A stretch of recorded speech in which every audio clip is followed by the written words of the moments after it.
जानता था कि अब समय आ गया है कुछ करने का। इस शाप को हर हाल में खत्म करना होगा। विकास ने गंभीरता से कहा।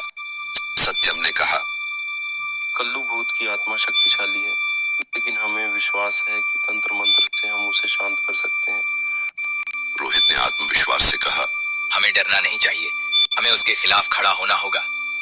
राममिलन ने थोड़े संशय के साथ कहा, हम तैयार हैं, लेकिन हमें सतर्क रहना होगा। जंगल के भीतर एक रहस्यमयी शांति थी जो भय उत्पन्न कर रही थी। जैसे जैसे वे आगे बढ़े, विकास को लगा कि पेड़ों की छायाओं में कुछ छिपा हुआ है।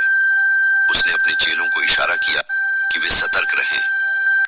विकास ने अपने चेलों को एकत्रित किया और कहा, हमें अपने मंत्रों का जाप शुरू करना होगा।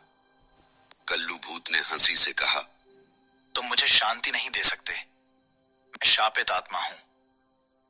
रोहित ने अपनी आवाज में दृढ़ता लाते हुए कहा, हमें हार नहीं माननी चाहिए। जैसे जैसे मंत्र की शक्ति बढ़ती गई, काले भूत की आवाज कमजोर पड़ने लगी। उसकी शक्ति धीरे धीरे क्षीण हो रही थी। विकास ने सिर झुकाया और कहा, हमने यह कर दिखाया।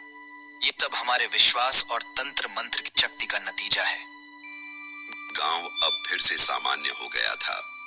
डरावना समय अब केवल एक याद बनकर रह गया था और विकास और उसके चेले गांव से बाहर लौट आए, उनके दिलों में तंत्र मंत्र की शक्ति की गहरी समझ के साथ।